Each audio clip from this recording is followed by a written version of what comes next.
was a dream. And just as Daenerys foresaw the end of Valyria, Aegon foresaw the end of the world of men. Just to begin with a terrible winter. Now, considering everything that we've been through and everything that we've came from, in regards to the actual Game of Thrones series, I would actually rank this first episode of House of the Dragon pretty high in terms of a few things. Now, the consistency with the books, the character development, and the buildup of tension, the political controversies that have been established, and of course the visuals of the dragon and other uses of CGI causes me to rank this with a pretty favorable light. Everything I've seen so far captured my attention to grade this with a fairly high score amongst everything else that we might see on television, whether it be now or even considering shows before. I even heard rumors that records had been broken in some cases in regards to HBO. For myself now, I would have been fine to just leave things there. However, two particular scenes during this very first episode left a very familiar and bad taste in my mouth. Now, the first scene that we're going to be talking about has to do with Viserys' wife.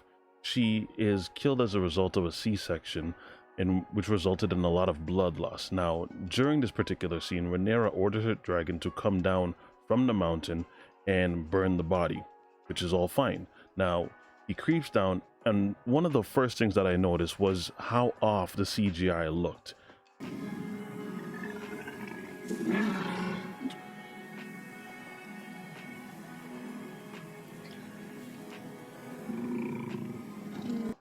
It didn't look like it blended into the rest of the scene, and while this is a very small detail, the reason why I held it with some critique is because in the original Game of Thrones show, we had been exposed to seeing what dragons should look like, and in comparison to this dragon and that dragon,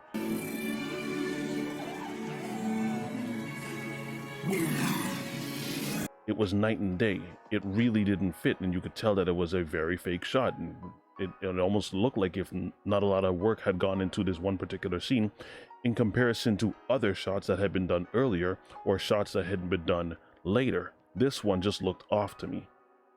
Now, admittedly, I will be honest, nitpicking at CGI, that is exactly what it is. It's small details. It doesn't really matter that much because it didn't take away from the overall storyline that was going on. Everything else was still fine, but just little details, little things that are missed, I want them to pay attention to. I want to know that they're paying attention to this, especially when it comes down to this show and in comparison to how Game of Thrones season 8 ended. Little details were being missed here and there, and I got that very familiar feeling when I saw this and just took a look at it and just went, well, that looks off to me. I would like to know that they're at least paying attention, so, you know, I can kind of come off my guard right now because my guard is completely up. But that, while it's a small detail, this other little situation is something that I'm going to critique. When this great winter comes, Rhaenyra, all of Westeros must stand against it. And if the world of men is to survive, a Targaryen must be seated on the Iron Throne. So in episode 1, during that final scene between Rhaenyra and Viserys, he's speaking to her and he's getting ready to appoint her as his new heir, right? So you could see he's telling her about all of the upcoming controversy and all of the upcoming challenges, and that there must be a Targaryen on the throne. The dragon's saddle is one thing, but the Iron Throne is the most dangerous seat in the realm. And I was completely fine with this, and he begins regaling some of the tales of the old kings and how Aegon had founded this land and conquered it. He didn't necessarily found the land, but there were other people there already. But when he came here, he overcame all of the obstacles and conquered this land. And this is where they take us to the storyline that we have today. And I was fine with all of that, right? My problem was with the supposed vision that Aegon had of the evil to come. Aegon saw absolute darkness riding on those winds, and whatever dwells within will destroy the world of the living. If I didn't know what evil he was speaking of, then I might be really interested in this. But what it did now, it took me to two places. It took me to Game of Thrones Season 1, Episode 1, and obviously it took me to Game of Thrones Season 8, Episode 3. And both of those Both of those left a good and bad taste for me, right? Episode 1 started off by introducing us to the characters of the White Walkers, right? It was this fable, it was this rumor that people just didn't believe existed, and you could see on Rhaenyra's face that she's even having a hard time dealing with what Viserys is speaking to her about, as he's telling her about this evil, this indestructible force and this infinite army that will one day rise up from the north, and all of Westeros must come against it. When this great winter comes, Rhaenyra, all of Westeros must stand against it. And if the world of men is to survive, a Targaryen must be seated on the Iron Throne. And my first reaction is, no, they won't. I know how this story ends. If I know how this story ends and it doesn't end the same way that he's describing, and this force is not as excessive as he's describing, it takes away from this scene. For instance, the White Walkers dwelling in the north, that's true. The White Walkers being some indestructible threat that, all of the world combined might not even be able to defeat them. That is technically false. It didn't take all of the world. It really just took a couple of nations, namely Daenerys's army and a couple of people in the north. The darkness that is up in the north is infinite. It's not really that they're indestructible. Not really. They found a way to destroy them, right?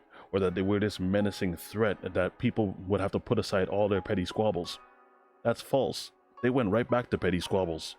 Heck, in the middle of things, they were still squabbling. Cersei didn't intervene.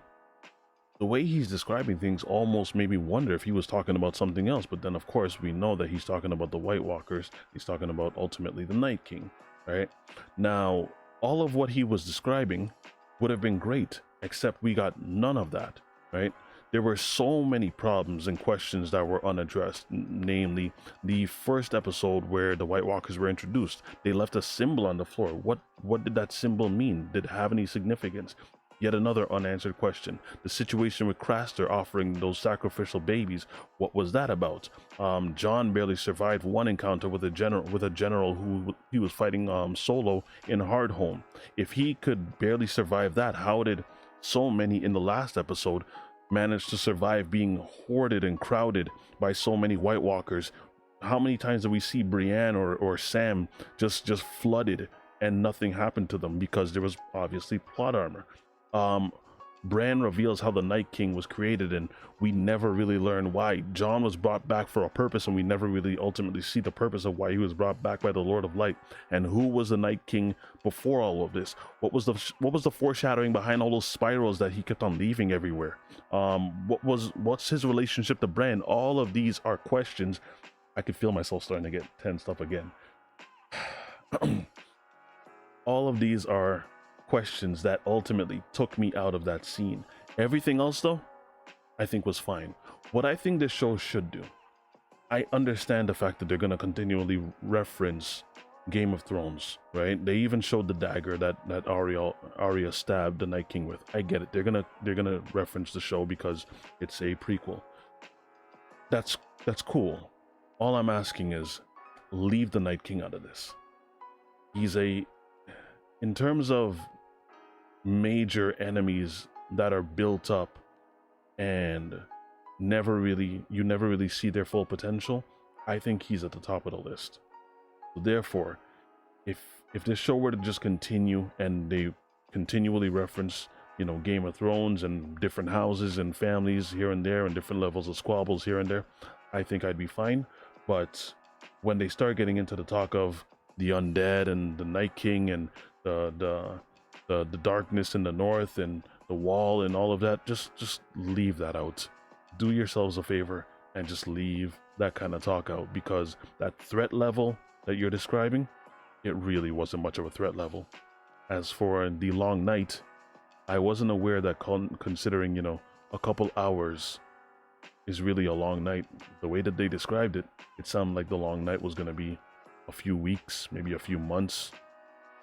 But they had him defeated within a couple hours. So not much of a threat level. you ask me. That's all I have for now. I have nothing else. Other than that, though, I enjoyed the majority of this episode, except for those two scenes. Fix your CGI and leave the Night King out of this. See ya.